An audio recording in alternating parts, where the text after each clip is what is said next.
Welcome to the Moore Relatable Podcast, episode 4. And as always, if you haven't checked out the first 3 episodes, go back, check them out. That way you can catch up to where we are now. With that being said, we're going to go ahead and get right on into this episode 4.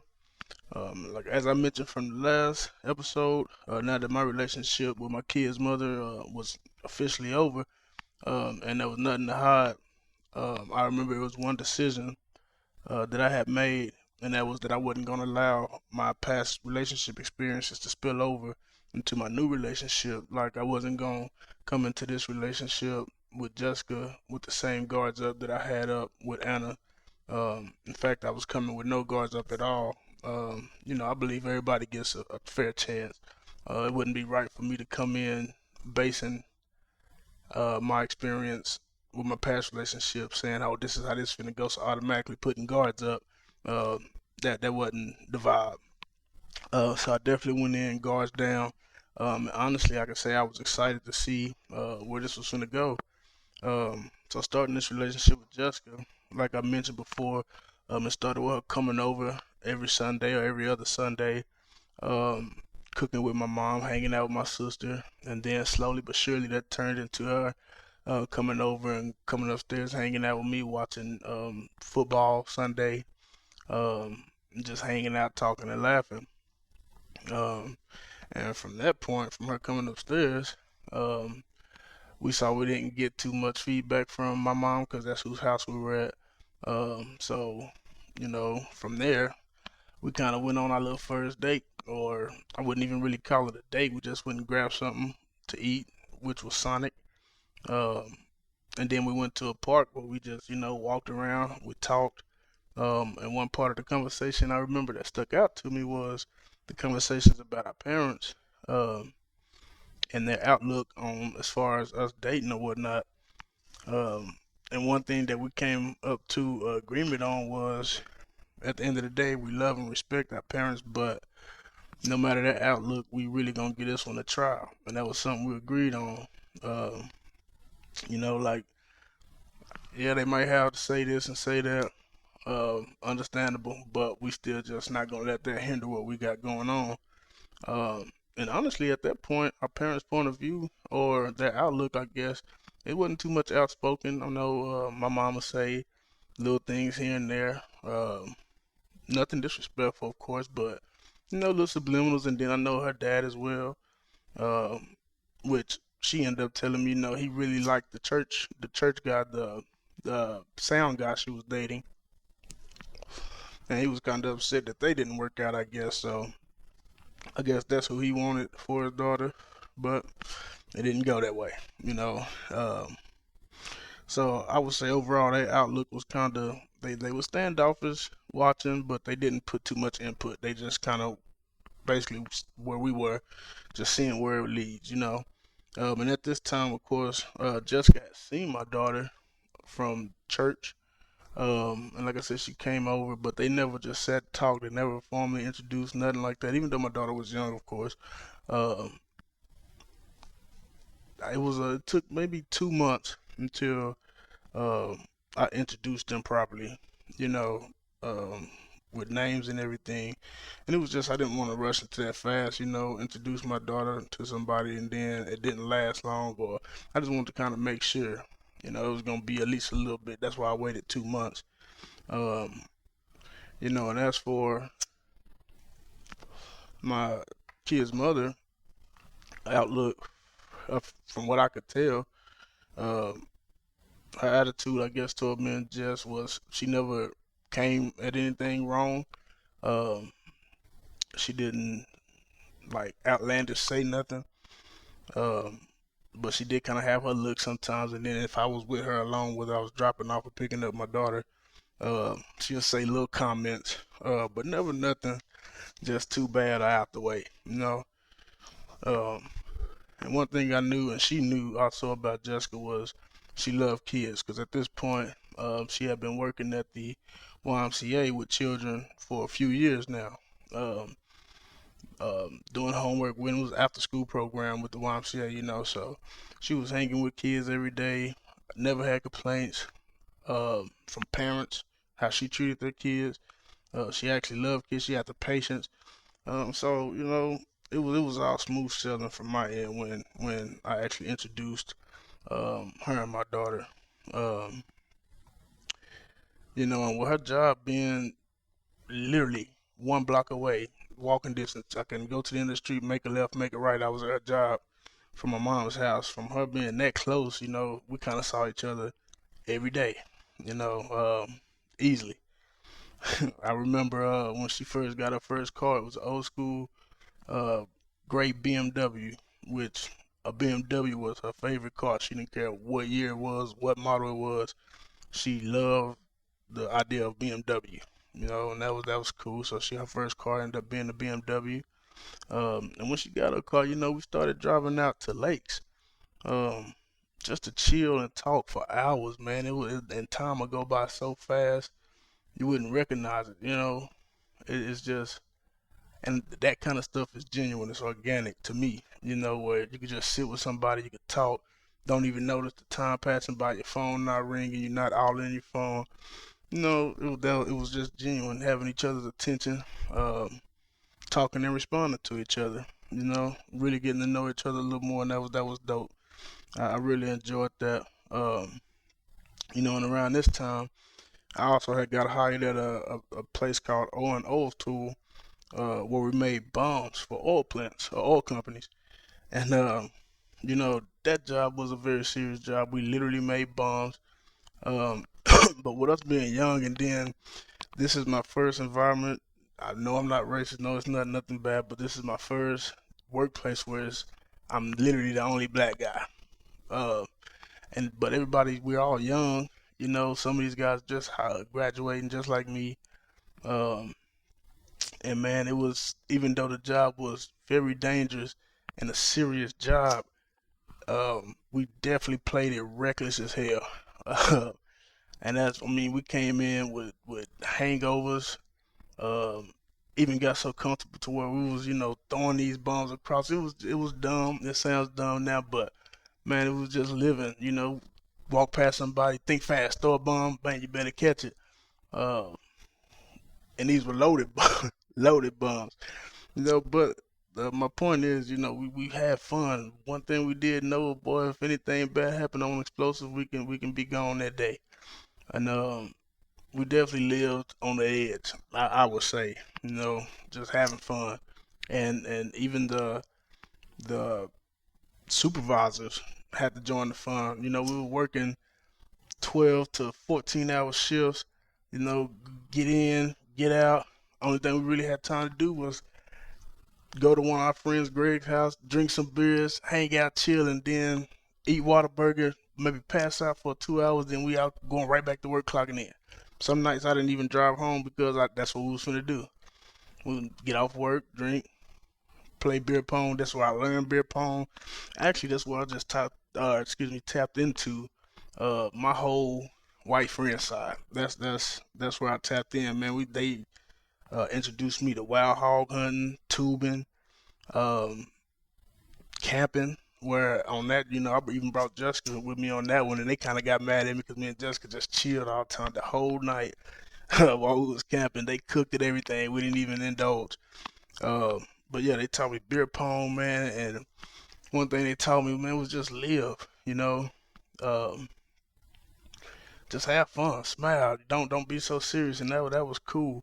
Cause one thing I learned hanging with these guys is, man, nothing is that serious, bro. Nothing is that serious. Although some stuff is, you know.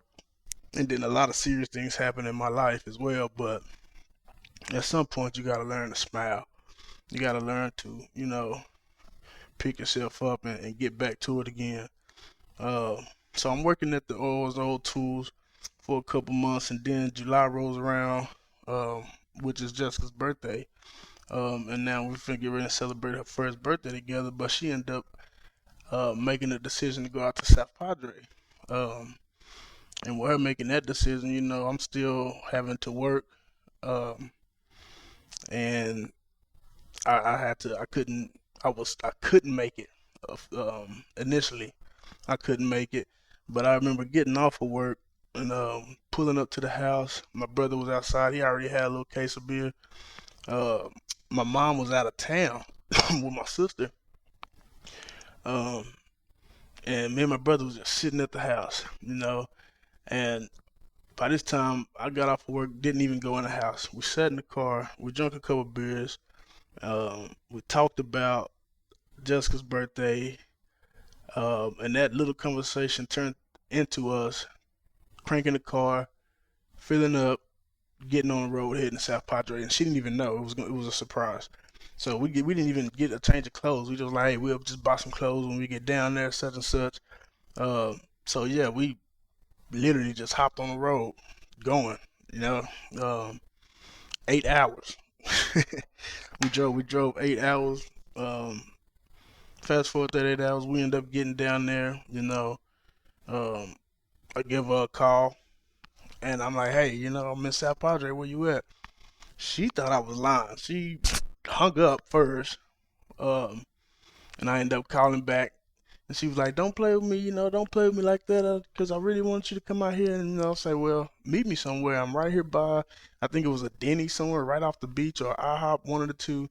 And just so happened, her hotel with her friends and brother was down the street, literally walking distance.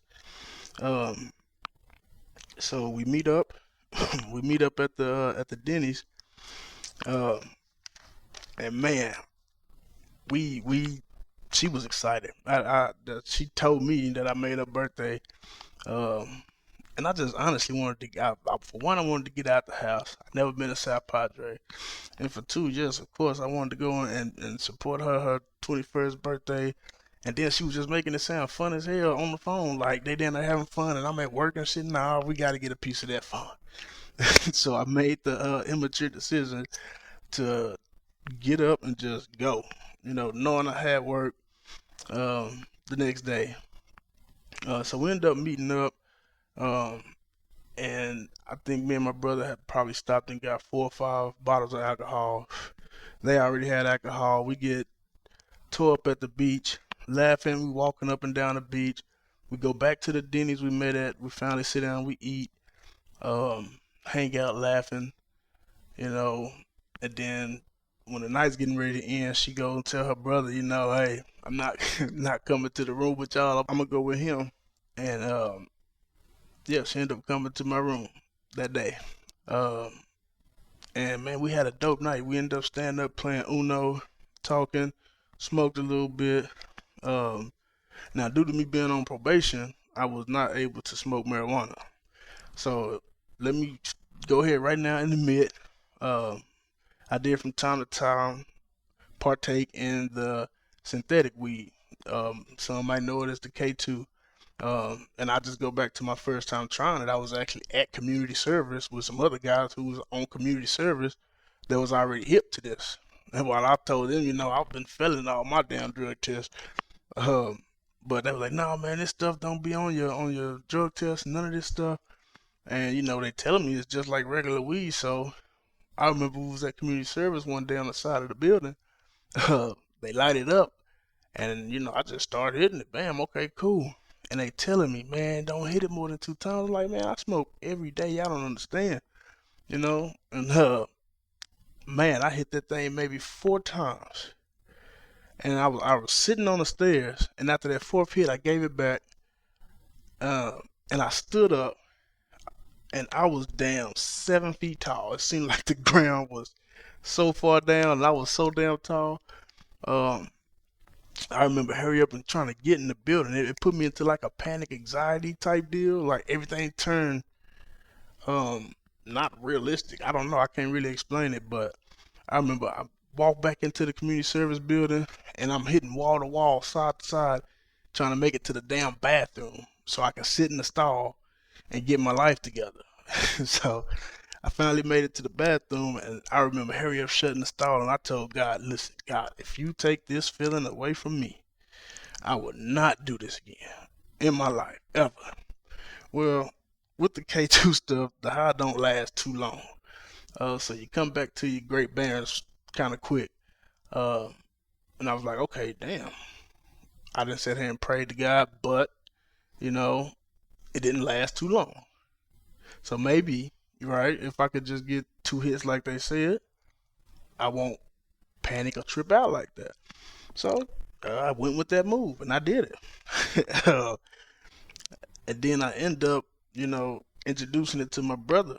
I end up going to the smoke shop, getting the pack myself, introduced to my brother, trying to tell him the same thing, hit it 2 times, be done. Um, Man, he did what I did. And I remember going in the store to get us something to drink and get gas. I went to go get the drinks. I came back out to pump the gas, and my brother's window was down. And I remember talking to him from the window, like, "Hey, what you think of that shit? Like, what you think of, And he didn't respond. I looked down in the car, and he was just like popping like a chicken, eyes closed, popping. Like, and when I say popping, I mean like, imagine, uh, when you see movies and they put the electric things to the person's chest when they die to revive them, and they pull them. That's how his body was doing. Scared the hell out of me. I didn't even finish pumping gas. I might have put a few dollars in there, drove off, uh, and I'm telling my brother this whole time, like, "Hey, I'm finna take you to the hospital if you don't come to your shit." Like, I threw the fucking pack of shit out. I got nervous. I drove him to a hospital. Right when we pulled up in the hospital parking lot, he came back to his fucking senses. Thank God, because I did not know how I was finna explain to this damn hospital what my brother was doing, what he was on, without us getting in trouble. I'm not gonna lie. So his reaction was pretty far worse than mine. Uh, but then his moves after that reaction was exactly the same as mine. He promised God he wasn't gonna do it if that feeling go down, and when that feeling went down, he limited himself to 2 puffs, just like me. Man, I gotta do better. I admit right there. Sorry, God. But yeah, man. So we get on. I'm not um, saying all that to say this. I end up taking that shit to South Padre. Took it to South Padre. Um, and that the next morning, I remember we was walking on the beach. Um, and we light one up. And this time, her Jessica's brother and her best friend Brandon wants to indulge, And I'm telling them the truth, telling them, "Hey, this is what happens. This is this. Do not hit it too many times," giving them the whole rundown. And Brandon is a lightweight. He's probably like 120 pounds. So it didn't even take 4 puffs for my guy. It might have been one and a half. Uh, Everybody else was normal, but with Brandon, he zoned the fuck out right on the beach. He started walking, and before we knew it, he was way ahead of us. It's like he just saw a tunnel vision and just took off walking, and we had to literally chase him. Um, and I remember when we got to him, he turned around and he called us all in the huddle.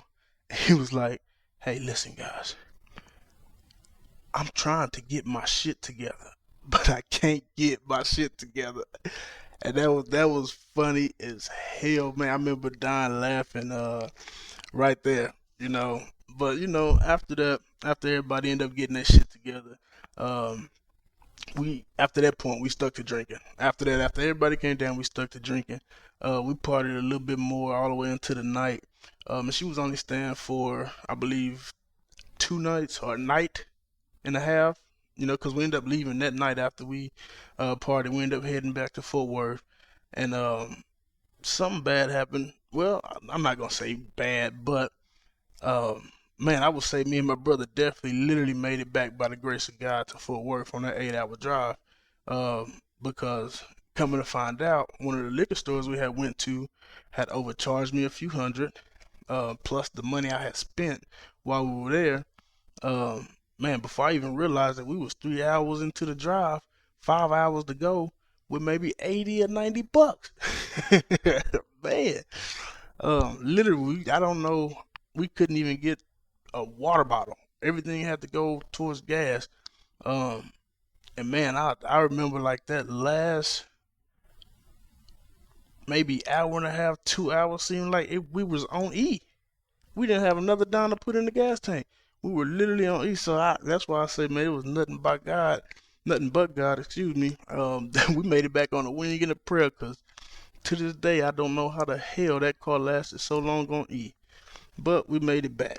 Um, and of course, one thing that sucks getting back home from going out of town having a good time is coming back home to bad news.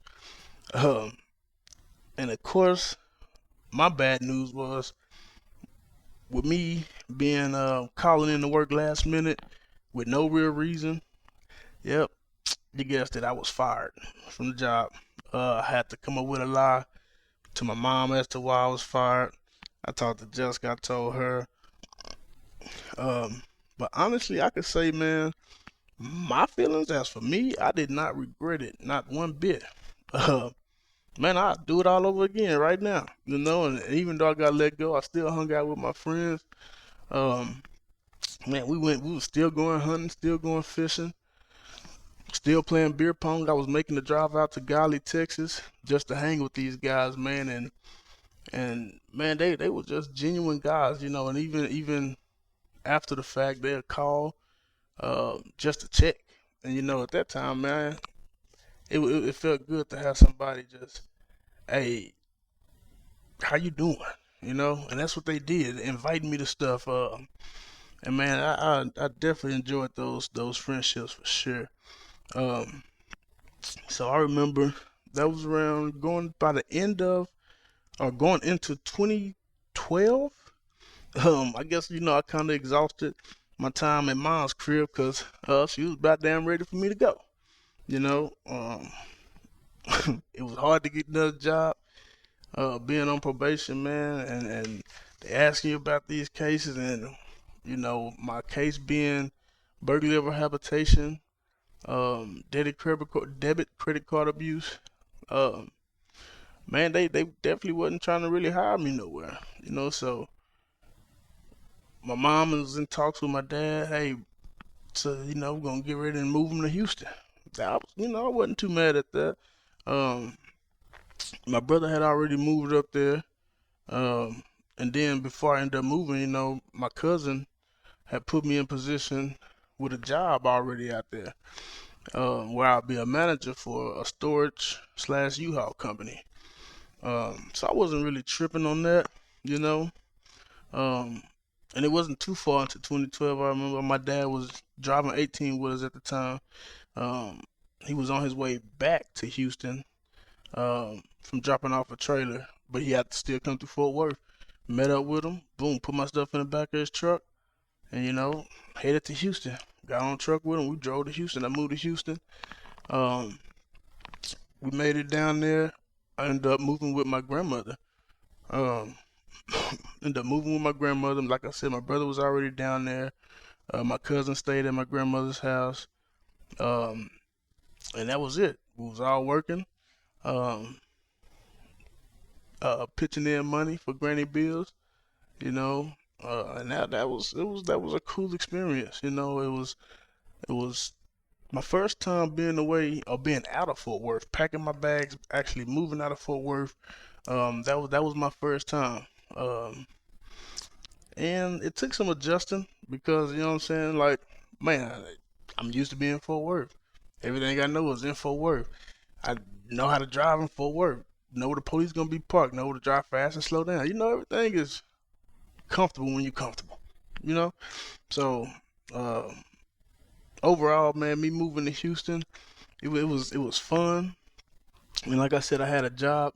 My first day out there, um, I ended up going up to the storage company, meeting the owner, um, meeting a couple of employees that work there. They ended up giving me a rundown of the job, and I worked that job, and along with this being my first time moving out of Fort Worth, um, it was also my first time having a damn long distance relationship, right? And so, man, I can't really tell you how my feelings was because I really wasn't down with it. Everything that I heard growing up about long distance relationships just was not good, right? Um, it just wasn't good. So I made sure, even though I'm at work, I'm on the phone. I'm making sure she at work. She making sure I'm at work. And then I think it was probably maybe my second or third week down there, if that. She got on the road. Jessica got on the road, came down, visited. She stayed for I think the weekend. Um, Her older sister stayed down there, and so she came down there, visited. She would pick me up from my granny's house, and man, guess where we went? The beach. We'll go to the beach in Galveston, hang out, um, get tattoos, piercings. Man, we used to eat good, and it just seemed like that, little 2, 3 days went by so fast. When she was visiting, um, cause she was, with me being the manager at the storage, and when my hours were, I'll be the only one working. So then, a little 2, 3 days while I'm working, you come up here with me. That's what she did. She came up there, she hung out. Um, Man, and we just had a lot of fun. And so I remember her going back. She ended up leaving after that weekend, uh, and maybe yeah, it was maybe 2 weekends later. I believe about 2 weekends later, she ended up coming back. We had a discussion, um, and she was just flat out told me she was like, "Hey, I want to move down here with you." And she honestly couldn't have said that any more sooner because I promise you, I was thinking the same thing. Um, but we'll get more into that on episode 5. I do want to thank y'all for pulling up, listening to episode 4 of the More Relatable Podcast. I know this one kind of short. I just didn't want to keep y'all here because the last two I kept y'all here for almost 60 minutes. Um, but we'll go more into Jessica moving to Houston, or if she moved to Houston, episode 5. I do thank y'all again. Please take the time to like, comment, share, and subscribe. And you guys have a good morning.